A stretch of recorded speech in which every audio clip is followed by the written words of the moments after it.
Captain Jake Morrison stood on the bridge of the USS Liberty and watched the stars. He had dreamed of this moment since he was a boy. 50,000 people were sleeping in the ship behind him. They were going to build a new home among the stars. The Liberty was huge. It took Earth 20 years to build it. Every person on board had trained for years. They carried seeds, animals, and machines to start a new world. Jake felt proud and scared at the same time. "Captain, we are 3 months into the journey," said Amy Morrison, his daughter. She worked in communications. "All systems are working. Well, the colonists are healthy." Jake smiled. Amy was smart and brave. She had wanted to come on this mission since she was 16. Now she was 25, and one of the best communication officers in the fleet. Dr. Lisa Carter walked onto the bridge. She was the ship's scientist who studied alien life. Her job was to make sure any new world was safe for humans. She looked worried. "Captain, I am getting strange readings from our sensors," Lisa said. "There is something out there. Something big." Jake turned to look at the main screen. At first, he saw nothing but stars. Then Ryan Blake, the chief engineer, pointed to a spot on the screen. "There," Ryan said. "It is moving toward us." The object was silver and smooth. It was bigger than the Liberty, much bigger. As it came closer, they could see it was a ship, but it looked nothing like human ships. It had curves and flowing lines. It looked almost alive. "Are we in danger?" Jake asked. "I do not think so," Lisa said. "It is not targeting us. It seems to be scanning us." A voice came through the speakers. It spoke perfect English. "Human vessel. This is High Commander Vexstar of the Zephyrian Empire.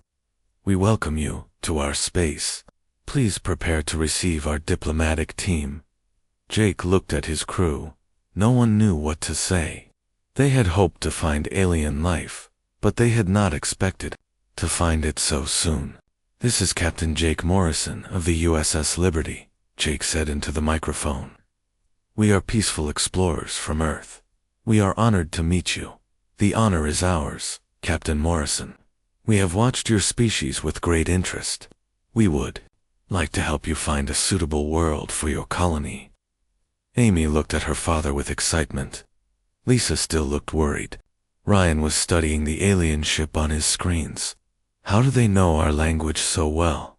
Lisa whispered. "Maybe they have been watching us for a long time," Jake whispered back.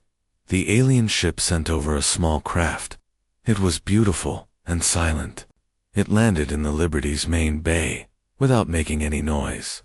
The doors opened, and 3 aliens stepped out.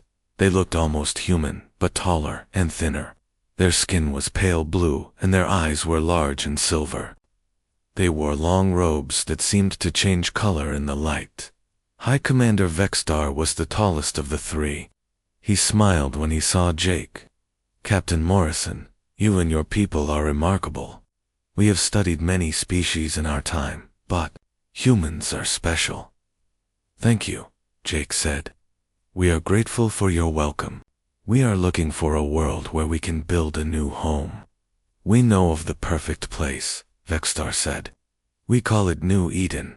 It has everything your people need. Clean air, fresh water, fertile soil. We would be happy to guide you there." "Dr." Carter stepped forward. "May I ask how you learned our language? And how did you know we were coming?" Vexstar's smile never changed. "We are an old race, Dr. Carter. We have learned many languages over the centuries. As for knowing you were coming, we have sensors that can detect ships from very far away." The answer seemed reasonable, but Lisa still felt something was wrong. She could not say what it was. "New Eden sounds wonderful," Jake said. "How far is it from here?" "Only 2 weeks' travel with our guidance," Vexstar said. "We will escort you there safely." The next 2 weeks passed quickly. The Zephyrian ship flew alongside the Liberty. The aliens were helpful and friendly. They answered questions about the galaxy and told stories about other worlds. They had visited. Amy enjoyed talking with the Zephyrians. They were interested in human music and art. They seemed amazed by human creativity. "Your species is so young," one of them told her. "Yet you have such imagination. Most races we meet have lost that spark." Lisa spent her time studying the readings from New Eden. The planet looked perfect, too perfect. Her instruments showed signs that the planet had been changed recently. The atmosphere was exactly right for humans. The plant life was similar to Earth plants. It was as if someone had built the planet just for them. "Ryan," she said quietly, "look at these readings. Does this seem natural to you?" Ryan studied the data. He was good with machines and systems. He could tell when something had been built or changed. "No," he said after a while. "This planet has been terraformed. Someone changed it to be perfect. For humans." "But why would the Zephyrians do that?" Lisa asked. "Maybe they are just being kind," Ryan said. But he did not sound sure. When they reached New Eden, everyone was amazed. The planet was beautiful. Blue oceans, green continents, white clouds. It looked like Earth, but cleaner and newer. "Your new home, Vexstar," said proudly. The colonists were excited. They began moving to the planet immediately. The Zephyrians helped them set up their first buildings. They provided tools and technology that made the work easier. But Lisa noticed something troubling. Every time she tried to contact Earth, the signal was blocked. The Zephyrians said it was because of solar storms, but Lisa was not sure. Amy noticed it too. "Dad, our communications with Earth are not working. I have tried everything." "The Zephyrians said there are solar storms," Jake said. "But I am not detecting any storms," Amy replied. Ryan was also having problems. The Zephyrian tools were amazing, but he could not figure out how they worked. It was as if they were designed to be impossible to understand. After 6 months on New Eden, the colonists had built a small city. They were happy and healthy. The planet provided everything they needed. But Lisa, Amy, and Ryan continued to worry. Late one night, Lisa was working in her laboratory when she made a terrible discovery. She found traces of other civilizations in the soil. Not just one or two, but dozens. New Eden had been home to many different species over the years. But where were they now? She ran to find Jake, Amy, and Ryan. When she told them what she had found, they all felt a chill of fear. "What does this mean?" Jake asked. "I think we have been tricked," Lisa said. "The Zephyrians did not find us by accident. They have been waiting for us. And I think they have done this before. We need to warn Earth," Amy said. "First, we need proof," Ryan said. "We need to know what really happened to those other species." As they spoke, none of them noticed the small Zephyrian device hidden in the wall. It was recording everything they said. "Hi, Commander." Vexstar was listening from his ship in orbit. He smiled, but it was not a kind smile anymore. "Soon," he said to his officers. "Soon the humans will learn their true purpose here." The trap was almost ready to spring. 6 months after landing on New Eden, everything changed in one terrible morning. Jake Morrison was eating breakfast with his daughter Amy when the sky turned red. Huge Zephyrian ships appeared above the colony. They were nothing like the peaceful vessel that had first greeted them. These ships were dark and covered with weapons. "All humans report to the central square immediately." Vexstar's voice boomed from speakers around the city. But his voice was different now, cold and commanding. Jake grabbed his radio. "This is Captain Morrison to all colonists. Stay calm. Move to the square as ordered, but stay together." Amy tried to call the USS Liberty in orbit, but there was no answer. "Dad, I cannot reach our ship. Something is wrong." Dr. Lisa Carter ran to meet them. Her face was pale with fear. "Jake, look at this."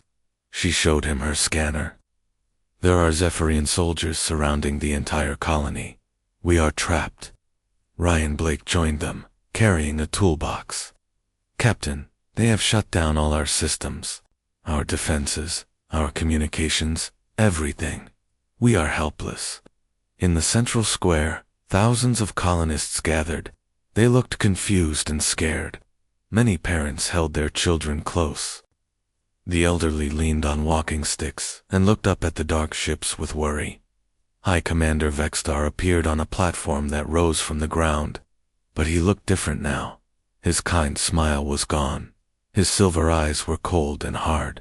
"Humans of Earth," he began, "your time of comfort is over. You have served your purpose as test subjects. Now you will serve your true purpose." "What are you talking about?" Jake shouted from the crowd. Vextar looked at him without emotion. "You are now property of the Zephyrian Empire. You will work in our mines on distant worlds. Your strength and your ability to survive in harsh conditions make you valuable workers." The crowd erupted in angry voices. People shouted and demanded to know what happened to their ship. Parents clutched their children tighter. "The USS Liberty has been destroyed," Vextar continued. "Your Captain Morrison and his remaining crew fought bravely, but human weapons are no match for Zephyrian technology." Amy screamed no and started running toward the platform. Jake caught her and held her tight. His heart felt like it was breaking, but he had to stay strong for everyone. "You are not the first species we have collected," Vextar said. "Over the centuries, we have gathered workers from hundreds of worlds. Most of them are extinct now. They were not as useful as we hoped, but humans show promise." Dr. Carter felt sick. She remembered the traces of other civilizations she had found in the soil. Now she understood what had happened to them. "Why?" an old man shouted from the crowd. "Why did you lie to us?" "Because cooperation is easier than conquest," Vextar replied. "It is simpler to make you come willingly than to hunt you down. You built our colony for us. You organized yourselves. You made our job much easier." Ryan Blake was thinking fast. He noticed that some of the Zephyrian technology around them was humming softly. He had learned to recognize the sound during their months on the planet. He started backing toward the edge of the crowd. Suddenly, explosion sounds came from the sky. Everyone looked up to see fire and smoke above the clouds. "The Liberty," Amy cried. "They are still fighting." But the sounds stopped quickly. A few minutes later, pieces of burning metal fell from the sky like rain. The USS Liberty was gone. Jake closed his eyes and took a deep breath. When he opened them, his face was hard with determination. "We will not give up," he whispered to Amy and Lisa. "We will find a way to fight back." Vextar activated a device on his wrist. Suddenly, metal collars appeared around the necks of every human in the square. The collars were cold and heavy. "These collars will track your location and control your behavior," Vextar explained. "If you try to remove them or escape, they will deliver painful punishment. If you work hard and obey orders, you will be fed and sheltered." But just before Jake's collar closed, Amy managed to do something amazing. She had been carrying a small communication device in her pocket as the chaos erupted. She quickly typed a message and sent it toward Earth. The message was coded in a way only Earth's military would understand. The message was short but important. "Betrayed by Zephyrian's colony. Lost. They enslave species. Technology weakness. Rely on exotic matter. Human creativity confuses their systems. Coordinates attached. Tell everyone. Never surrender." The message shot into space just as the collar closed around Amy's neck. She did not know if it would reach Earth, but it was their only hope. Over the next few hours, the colonists were divided into groups. The strongest adults were loaded onto transport ships. The scientists and engineers were put into a separate group. The children and elderly were taken to another ship. Jake found himself separated from Amy and Lisa. He was pushed into a crowded transport ship with other colonists. The ship was dark and smelled bad. There were no windows and very little food. "Where are they taking us?" a woman asked. "To the mines," said an old miner from Earth. I spent 40 years mining on Earth. I know a prison ship when I see one. Dr. Carter was taken to a research facility on another ship. This ship was cleaner, but just as frightening. She was put in a small room with a bed, a desk, and a computer. Terminal, a Zephyrian scientist, visited her on the first day. Dr. Carter, you will continue your research here. But instead of studying alien life, you will help us understand how to make humans work more efficiently. I will never help you, Lisa said firmly. The scientist smiled coldly. You will change your mind. We have ways of making cooperation more appealing than resistance. But Lisa was stronger than they expected. She pretended to work while actually studying the Zephyrians.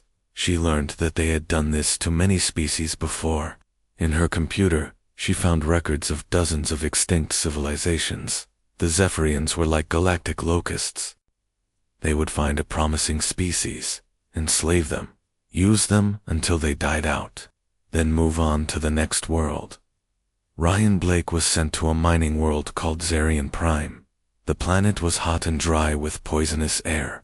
The humans had to wear breathing masks and protective suits just to survive. The work was terrible.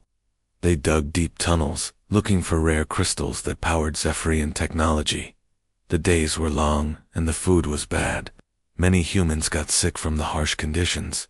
But Ryan was not just any engineer. He was smart and tough. He started talking quietly to other humans during work breaks. He also noticed that there were workers from other species on Zarian Prime. Some looked like giant insects. Others were covered in fur. A few looked almost like walking trees. How long have you been here? Ryan asked, one of the insect-like creatures. During a rest period. My people have been slaves for 50 of your years, the creature replied sadly. We once had a great civilization. Now only a few hundred of us remain. Ryan felt angry, but he also felt something else, determination. We cannot let this continue, he told the creature. We need to fight back. Fighting is hopeless, the creature said. The Zephyrians are too powerful. Maybe, Ryan said, but humans have a saying. It is better to die fighting than to live as slaves. Over the next weeks, Ryan began organizing the human workers. He taught them how to make small tools from scrap metal. He showed them how to create hiding places for supplies. Most importantly, he taught them to never give up hope. Back on New Eden, Amy Morrison was working in the communication center. The Zephyrians made her help process messages from their slave worlds.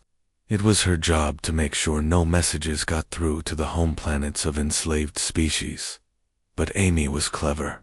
She had learned to read some of the alien languages from the other workers. She started to understand the true size of the Zephyrian Empire. They controlled hundreds of worlds and billions of slaves. She also learned something else. The Zephyrians were afraid of something. They kept getting reports about rebels and uprisings on distant worlds. Most of the rebellions failed, but they were happening more often. Amy realized that if she could find a way to coordinate the rebels, they might have a chance. The Zephyrians were powerful, but they were spread thin across the galaxy. Late at night, when the guards were not watching, Amy began working on a secret project. She was building a hidden communication system using spare parts from broken Zephyrian equipment. If her message had reached Earth, help might be coming. But even if it had not, Amy was determined to keep fighting. She remembered what her father had taught her. Morrison never give up. On Earth, 2 years after the Liberty's departure, Amy's message finally arrived. The military leaders who received it were shocked and angry.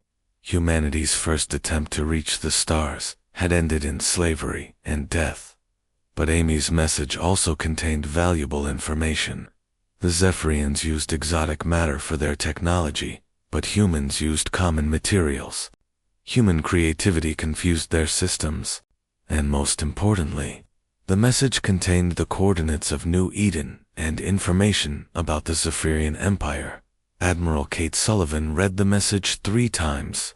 Then she stood up and walked to the window of her office. She looked out at the Earth's moon, where construction ships were building humanity's new war fleet. They made a mistake, she said quietly. They should have killed us all while they had the chance. Now they are going to learn what happens when you threaten humanity. The message had taken 2 years to reach Earth, but it was not too late. The real war was about to begin. 2 years had passed since Amy Morrison's desperate message reached Earth.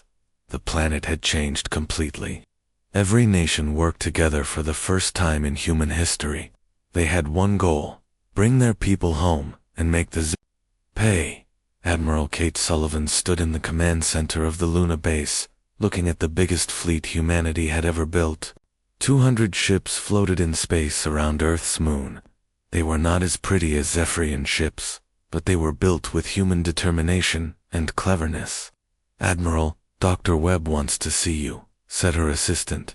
Dr. Marcus Webb was Earth's smartest scientist. He had spent 2 years studying Amy's message and the small amount of Zephyrian technology data it contained. When Kate entered his laboratory, he looked excited. "Kate, I think I found their weakness," Marcus said.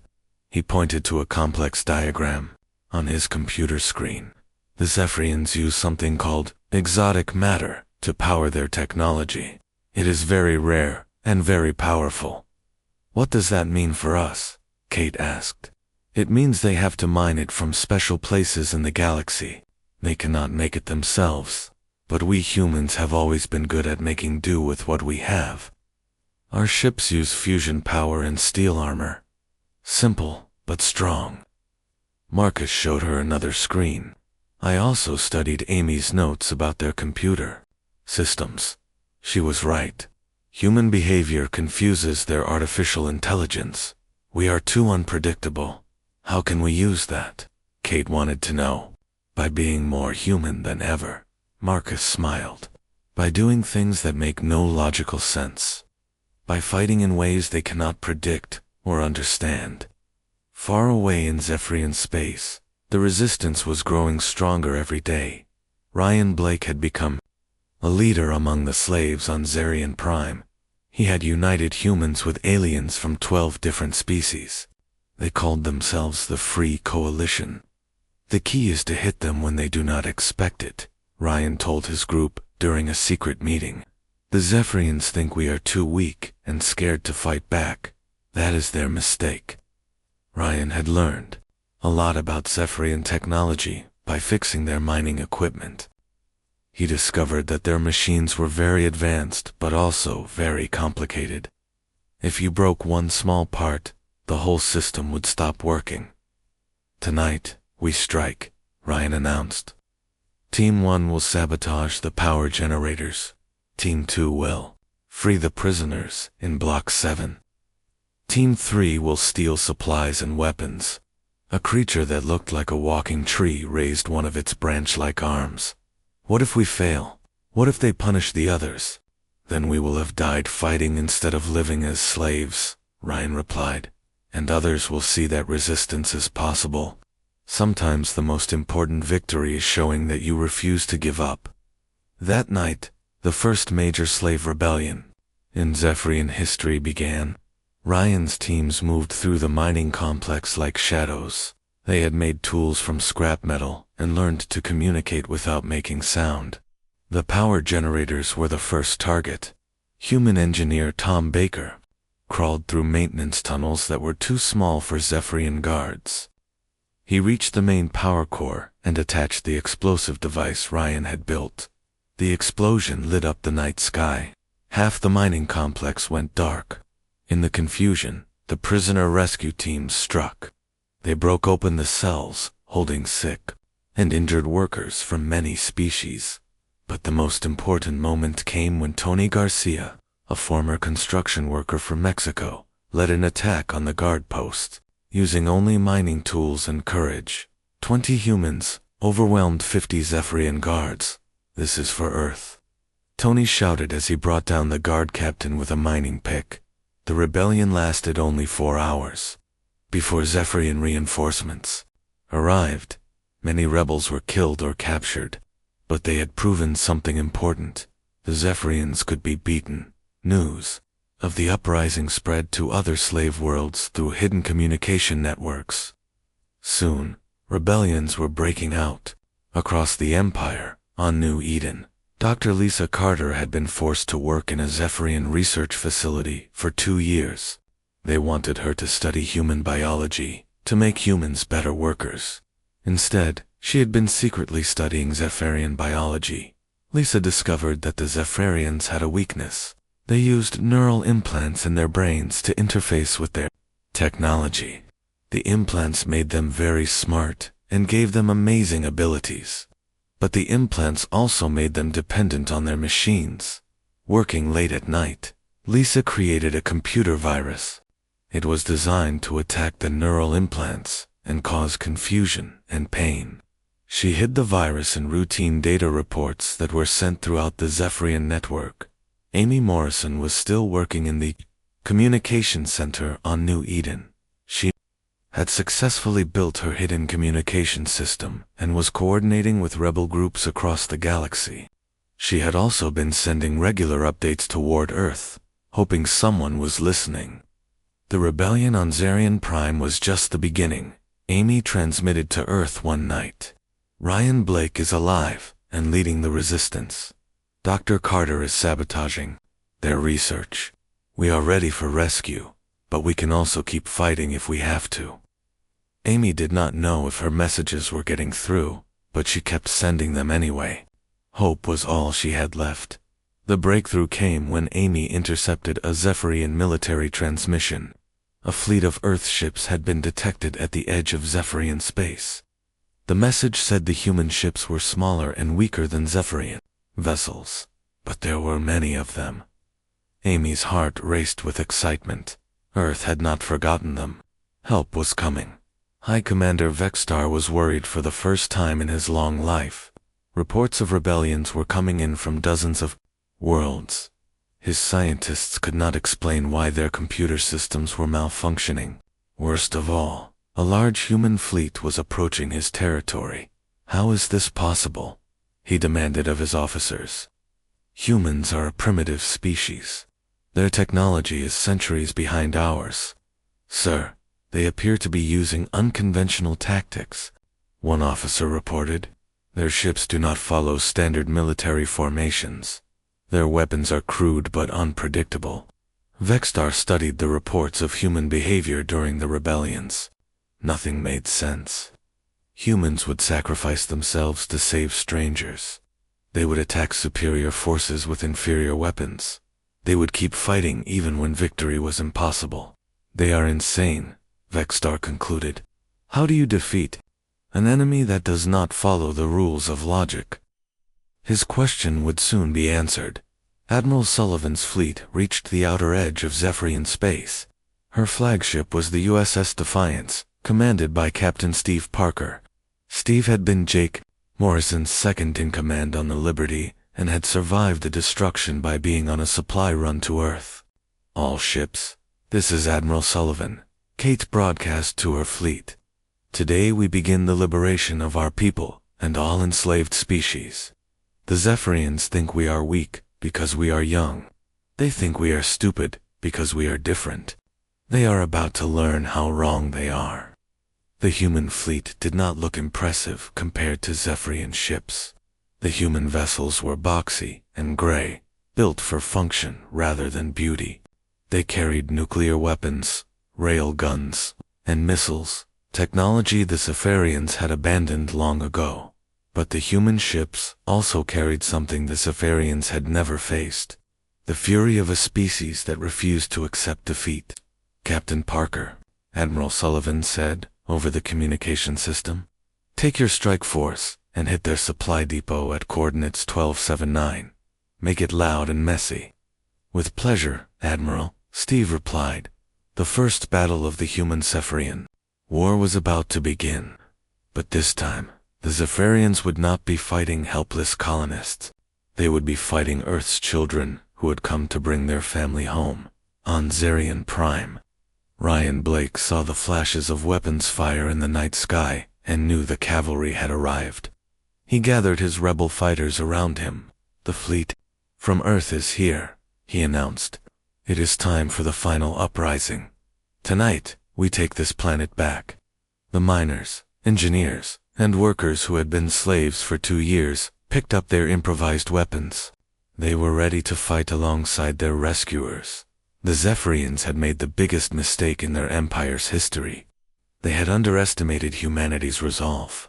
Now they were going to pay the price. The war began with a surprise that shocked the entire Zephyrian Empire.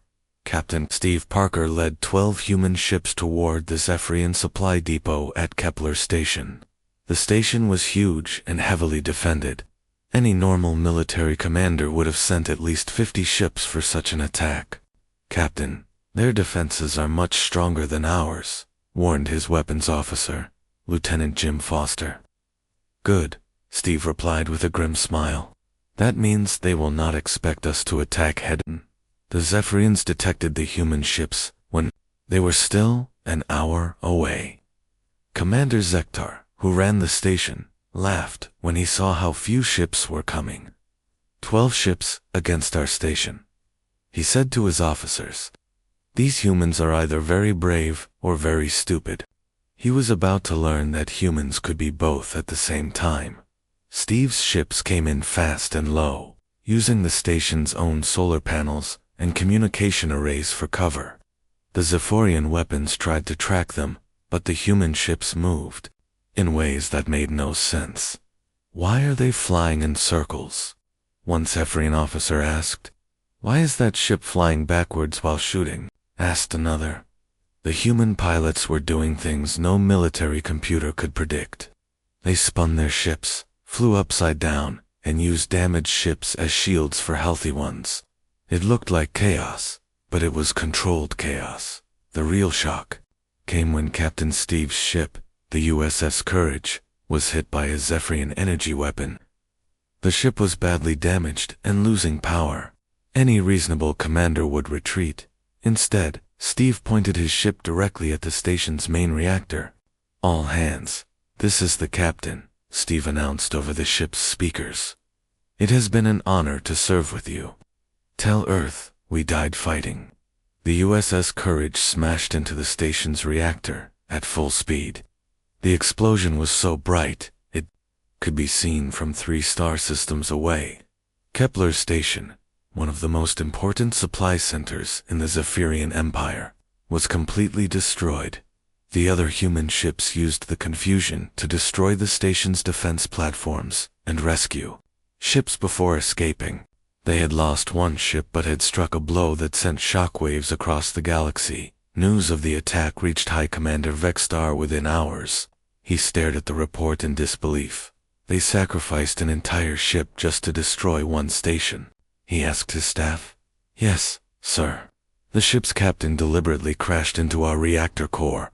Vextar felt something he had not experienced in centuries: fear. An enemy that was willing to die to hurt you was an enemy that could not be bargained with or intimidated on New Eden. The human slaves heard about the attack through Amy Morrison's secret communication network. The news spread like wildfire through the work camps. "Earth has not forgotten us," people whispered to each other. Amy knew this was the moment to strike. She activated all the communication codes she had built over 2 years and sent a message to every slave world in the Empire. "This is Amy Morrison calling all human resistance cells. The fleet from Earth is here. Begin general uprising in 3 days. Help is coming, but we must help ourselves too." Dr. Lisa Carter received Amy's message in her laboratory. She looked at the computer virus she had been perfecting for months. It was time to release it into the Zephyrian network. The virus was based on human psychology patterns that Zephyrian artificial intelligence could not understand. It caused their computers to become confused and make mistakes. Lisa uploaded it into the station's main computer and watched it spread through the entire planetary network. Within hours, Zephyrian systems across New Eden began to malfunction. Doors opened and closed randomly. Security cameras showed false images. Communication systems played human music instead of orders. The Zephyrian guards became frustrated and angry. They could not understand why their perfect technology was failing. Meanwhile, Admiral Kate Sullivan was planning the largest rescue operation in human history. Her fleet had grown to 200 ships as more vessels arrived from Earth. But she knew the real battle would be fought on the ground. "The Zephyrians have held our people for over 2 years," she told her captains during a strategy meeting. "They have used them as slaves and treated them like animals. Today we show the galaxy what happens when you threaten humanity." The plan was bold and risky. Half the fleet would attack Zephyrian military bases to draw their forces away from the slave worlds. The other half would land troops on planets like New Eden and Zarian Prime to free the prisoners. Captain Helen Foster, Steve Parker's sister, volunteered to lead the most dangerous mission of all. She would take a small team and try to capture High Commander Vextar himself. "The Zephyrians follow orders from the top," Helen explained. "If we can take their leader, we can throw their whole command structure into chaos." Helen's team consisted of 20 of Earth's best soldiers. They had trained for 2 years specifically for this mission. They knew they probably would not survive, but they were determined to try. The attack began at dawn on New Eden. Human ships dropped from the sky like metal rain. They were not pretty or graceful like Zephyrian vessels, but they were tough and carried soldiers who had come to bring their people home. Ryan Blake led the uprising on Zarian Prime. 2 years of secret planning paid off as rebel fighters struck at key targets across the mining complex. They had hidden weapons and supplies in dozens of locations. "For Earth, for freedom," Ryan shouted as he led a charge against the main guard post. The human miners fought with tools, improvised weapons, and pure determination. They were joined by aliens from other enslaved species who had learned to fight alongside their human friends. Tony Garcia, who had led the first successful rebellion, found himself fighting side by side with creatures he had never seen before. A giant insect warrior covered his back while he attacked his Zephyrian weapons emplacement. "Today, we are all free people," Tony yelled as he brought down an enemy soldier. The most critical moment came when Captain Helen Foster's team reached Vextar, command ship in orbit around New Eden. The ship was enormous and heavily defended. Getting inside seemed impossible, but Helen had studied human military history. She remembered reading about soldiers in ancient times who won battles through courage and surprise rather than superior weapons. "We are going to do something no Zephyrian would ever expect," she told her team. "We are going to knock on the front door." Helen's small ship approached the command vessel, broadcasting a surrender signal. The Zephyrians, thinking the humans were giving up, allowed them to dock in the main bay. 20 human soldiers stepped out of their ship with their hands up. The Zephyrian guards relaxed, thinking they had captured important prisoners. That was their last mistake. Helen and her team had hidden weapons inside their bodies, using techniques borrowed from old spy movies. In seconds, they had drawn guns and taken control of the docking bay. "Move fast," Helen ordered. "We have maybe 10 minutes before they realize what happened." The team fought through the ship's corridors toward the command center. They met heavy resistance, but human soldiers fighting for their families are hard to stop. Helen reached the bridge just as Vextar was ordering his fleet to destroy New Eden rather than let the humans retake it. "Stop right there," Helen said, pointing her weapon at the Zephyrian commander. Vextar turned to look at her. For the first time in his long life, he felt something like respect for an enemy. "You would sacrifice yourselves just to save your people?" he asked. "Every time," Helen replied. "That is what you never understood about humans. We do not fight for glory or conquest. We fight for each other." Vextar looked around his bridge. Half his officers were dead or wounded. His perfect technology had been beaten by crude human weapons and impossible human tactics. "You cannot defeat the entire empire," he said. "Maybe not," Helen admitted, "but we can make you wish you had never found us." At that moment, explosions rocked the ship. The rescue fleet had arrived at New Eden, and was attacking every Zephyrian vessel in the system. Admiral Sullivan's voice came over the communication system. "This is Admiral Kate Sullivan of the United Earth Defense Force. Any Zephyrian vessel that surrenders immediately will be spared. Any vessel that continues to fight will be destroyed. You have 5 minutes to decide." The battle for New Eden had begun. But for the first time since the war started, it was the Zephyrians who were afraid. On the planet's surface, Amy Morrison led a group of freed prisoners toward the spaceport. She could see human ships landing and soldiers running toward the prison camps. Dad would be proud, she said to herself, thinking of Jake Morrison, who had died defending the USS Liberty. The liberation of humanity had begun. But the war was far from over. 1 year after the liberation of New Eden, the war had spread across the entire galaxy. The Zephyrian Empire was crumbling as enslaved species rose up everywhere. But the final battle was still to come. Admiral Kate Sullivan stood on the bridge of her new flagship, the USS Defiance II, looking at the Zephyrian home system. It was defended by over 1,000 enemy ships. Her fleet had only 200 vessels. "Admiral, the odds are 5-1 against us," reported Captain Linda Hayes, her new tactical officer. "Good," Kate replied. "The Zephyrians are finally taking us seriously." The human fleet looked different now. After a year of war, the ships were covered in battle scars and painted with the names of fallen comrades. But they were also loaded with new weapons designed by human scientists who had learned to turn Zephyrian technology against them. Dr. Marcus Webb had created something he called chaos torpedoes. These weapons sent out random signals that overloaded Zephyrian computer systems. The aliens had built their technology to handle any logical attack, but human randomness drove their machines crazy. The beauty of these weapons, Marcus had explained, is that they work by being unpredictable. Every torpedo does something different. The Zephyrian computers cannot adapt because there is no pattern to adapt to. On the planet below, Ryan Blake was leading the largest ground assault in human history. He commanded not just human soldiers, but warriors from dozens of freed alien species. The Free Coalition had become a real army.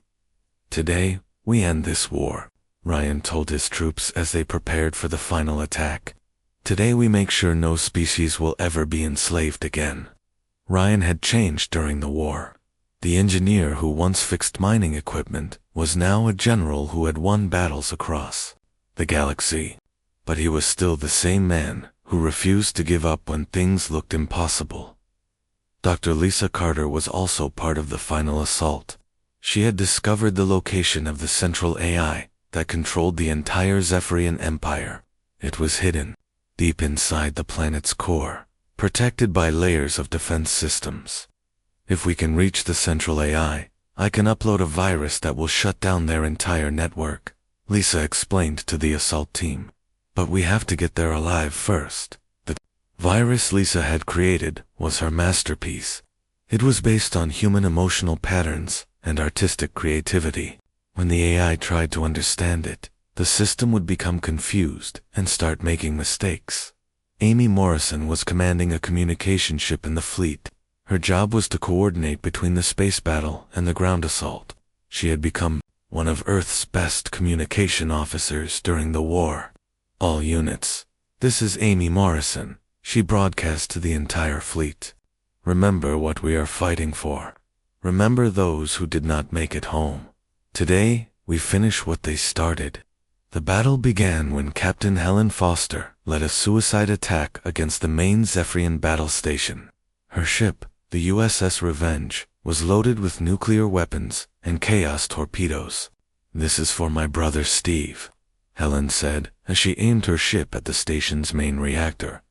The explosion was so large, it created a new star in the sky. The blast destroyed not just the battle station, but also 20 Zephyrian ships that were too close. The sacrifice opened a hole in the enemy defenses. Admiral Sullivan ordered the full attack. "All ships, advance. For Earth, for freedom, for humanity." The space battle was unlike anything the galaxy had ever seen. Human ships used tactics that seemed insane but worked perfectly. They crashed into enemy vessels, fired while spinning wildly, and used damaged ships as battering rams. Captain Dan Cooper flew his ship backwards while shooting at 3 Zephyrian cruisers. When his weapons ran out of ammunition, he rammed his ship into the largest enemy vessel. "Tell my wife I love her," he radioed just before impact. The human pilots fought with a fury that terrified the Zephyrians. They had never faced an enemy that treated death as just another weapon to use against their foes. On the planet's surface, Ryan Blake's army fought through the capital city toward the AI core. The Zephyrians had built massive defense systems, but they were designed to stop logical attacks by organized armies. Ryan's forces attacked from every direction at once. Human soldiers crawled through sewers while alien warriors climbed walls. Former slaves who had learned to fight dirty hit the defenders from behind. "The humans fight like wild animals," one Zephyrian commander reported. "They have no formation, no strategy. How do you defeat chaos?" Tony Garcia, now a major in the Free Coalition, led a squad of mixed species through the AI facility's outer defenses. His team included the giant insect warrior, who had fought beside him on Zarian Prime, and several other aliens who had become his close friends. "2 years ago, we were all slaves," Tony told his team as they prepared to attack the final barrier. "Today we are the galaxy's liberators. Let us show these tyrants what freedom looks like." The most critical moment came when Dr. Lisa Carter reached the central AI chamber. The room was enormous, filled with crystal computers that hummed with power. This machine had controlled the lives of billions of beings across the galaxy. Lisa connected her portable computer to the AI system and began uploading her virus. But the AI detected the intrusion and began fighting back. "You cannot defeat logic with chaos," the AI said in a voice that echoed through the chamber. "Watch me," Lisa replied. The virus was a collection of human poems, music, art, and emotional memories. The AI tried to analyze and understand these patterns, but human creativity cannot be reduced to simple logic. As the virus spread through the system, Zephyrian technology across the galaxy began to malfunction. Ships stopped working. Weapons powered down. Communication networks went silent. High Commander Vexstar, who had been captured during the battle for New Eden, watched from his prison cell as his empire collapsed in real time. "You have destroyed everything we built over thousands of years," he said to his human guard. "You built it on slavery and suffering," the guard replied. "It deserved to be destroyed." In space, Admiral Sullivan saw the Zephyrian fleet suddenly stop fighting. Their ships drifted helplessly as their systems failed one by one. "All Zephyrian vessels, this is Admiral Sullivan," she broadcast. "Your empire is finished. Surrender now, and you will be treated fairly. Continue fighting, and you will be destroyed."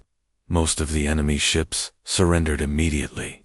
A few tried to continue the battle with backup systems, but they were quickly overwhelmed by the human fleet. The war was over. In the days that followed, the true size of the Zephyrian crimes became clear.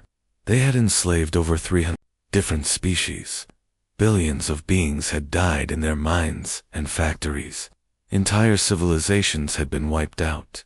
But the war had also shown something amazing. When free peoples worked together, they could defeat any tyrant. The Free Coalition became the foundation for a new galactic government, based on cooperation instead of conquest. Amy Morrison became the first human ambassador to the Galactic Council. Her first speech was simple, but powerful. "We do not seek to rule the galaxy," she said. "We seek to make sure that no one can ever rule it through force again. Every species has the right to be free. Every person has the right to choose their own path." Ryan Blake returned to Earth as a hero, but he did not stay long.